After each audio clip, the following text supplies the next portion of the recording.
I do have some Patriots news to get to because it seemed like it was only really a matter of time, but Cam Newton has been named the starting quarterback for the Patriots. Not only will Cam be starting in New England, but he was also voted by the players to be one of the 3 offensive team captains, filling that void left by Tom Brady's departure. So, Shannon, are you surprised by these moves? Skip, you and I both agreed. If he can get, because Cam didn't sign until like June 8th, June 9th, I think if I remember correctly. So basically, they don't go to training camp until like mid-July. So basically, he has 5 weeks, 6 weeks to get up to speed. And I said the advantage that Stidham has, that Brian Hoyer has, they played in this offense. But the advantage that they have by knowing this offense is not as big as the advantage that Cam has as far as talent. Yep. Because that's vast. That's the Grand Canyon size between his talent and their talent. And once they got into Cam, and Cam could okay, let's equate some of the things that Cam really does well. Okay, let's move the pocket. Let's give Cam an opportunity to run the football. We'll call design runs. Well, this Skip, now it's over. Yeah. I think what's so shocking, I don't think Cam being the starter is shocking to people. What's shocking is that Cam was named the captain. Because if you look at it, Skip, Junior Seau, you know how distinguished Junior was. Junior had to wait a year. You remember what Randy Moss was? Randy Moss had to wait a year. He did. Cam comes in the very year. Coach Belichick has heaped more praise on Cam Newton. No doubt. In 3 weeks than he heaped on Tom Brady in 19 years. Correct. Agreed. And Tom Brady. Yeah. You doing all this. You doing too much, Coach Belichick.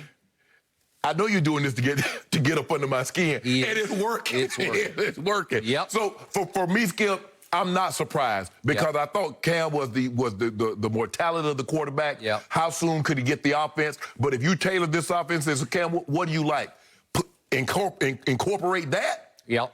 Well, it was not going to be close. I think him being captain after 5 weeks is unbelievable. And the praise, Skip, Cam works hard. Cam does this. Cam, he's a phenomenal talent. Yeah. I'm like, well, damn. You did have Brady. Now, he might not have been as talented, but he did win a bunch of games for you, Coach. Yeah. Cam comes early and he stays late, says Bill Belichick. And Brady's saying, Coach, I opened the building a couple of times. Yeah. Okay. I'm happy for Cam Newton. Yeah. But in the end, I'm not sure whether to congratulate him or offer condolences because this is a tough spot he's in.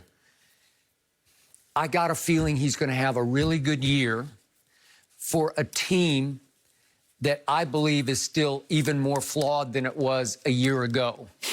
And this team was desperate to replace Tom Brady in every way, shape, and form, on the field and in the locker room and in the huddle. And he's hopefully for them going to fill that void. That's why the players voted him a captain after he's been there. He got signed like 2 months ago. He got signed June 8th, June 9th, and here we are in 4th of September. Because clearly, by all accounts, the players love his vibe, his energy. It's different. Yes. He's bringing something to the practice field. Tom did, because Tom was obviously all business. He was driven. He was like emotionally focused on the task at hand. Tom ain't dancing. Tom ain't getting nobody hype at practice. It's all business. Yeah. And now Cam has brought a whole new, he's changing the culture. Yes.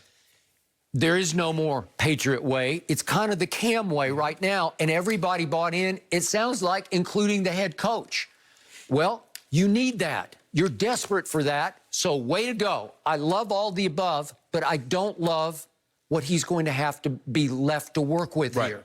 Because trust me on this, somewhere down in Tampa Bay, Brady's sitting back saying, okay, let's see how you do with what I had to work with last year. Because let's look at Pro Football Focus. I know we're going to talk about this a little later in the show, but I'm going to bring this up just to put this in perspective, what Cam Newton is working with right now. Pro Football Focus still ranked Tom Brady last year the 10th best quarterback in the league and said that some of the reason for his drop-off in passing performance was due to the lackluster receiving unit in New England. It went on to say that Brady's 2019 stemmed from his receivers and the fact they couldn't get open. Well, they ranked dead last in separation. The 2019 New England receiving unit actually posted the worst receiving grade by a Patriots group since Pro Football Focus was founded back in 2006. Okay. How did that receiving unit change? It didn't. So I look and I say, well, timeout. Julian Edelman didn't get younger. He got a year older. Right. And he had off-season shoulder surgery after he led the league in drops last year, and it was reported that he had very serious injuries to a knee and to his ribs that would have ended a lot of other players' season, but he toughed it out and toughed through it. Okay, he's back at age 34. N'Keal Harry, I thought was going to be maybe even a star. He started in week 11 last year, and for whatever reason, he did not click with Brady. Maybe he'll click with Cam. But what else do they have as the backups to those two? They signed Damiere Byrd from Arizona, who was like the fourth, fifth receiver in Arizona. And Matthew Slater, the special teams ace, is now the other backup wide receiver. No, he ain't though. Okay, well, that's it. Well, good luck with this, Cam. And guess what it is, Kip? The guy that they gave him a second-round pick, they're going to release him. Mohamed Sanu is gone. So that was the midseason acquisition that was going to save the day, and Bill Belichick swung and missed. I told you, I said, Skip, I don't know why they didn't go to Denver and get Emmanuel Sanders. Okay, so it was reported that Belichick was in the Fournette Derby, Leonard Fournette, but that he wound up with Tampa Bay. Well, so Sony Michel has been beat up. He had off-season surgery. They said he got a little heavy through the off-season, and he's kind of in the doghouse. Quarantine. Quarantine. Well, okay, he's quarantined.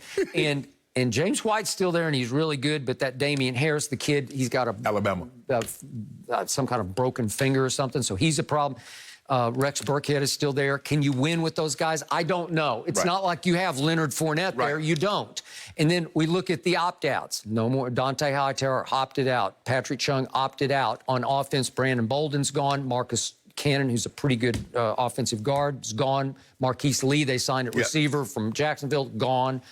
And then they had an exodus on defense featuring no more Jamie Collins, Landon Roberts. They traded Jerron Harmon. Kyle Van Noy is gone. Danny Shelton's gone. They're rebuilding the defense. Well, Skip, if he wins that division, Coach Belichick is Coach of the Year. Well, Cam will be the MVP. Seriously. No, I'm not overstating. I believe if they can win the division, if they can overcome Buffalo, who went 10-6 last year and added Stephon Diggs. Is there a Diggs on this roster? Nope. Whatever they got, we got old Bunt Run Gilmore. Oh, yeah.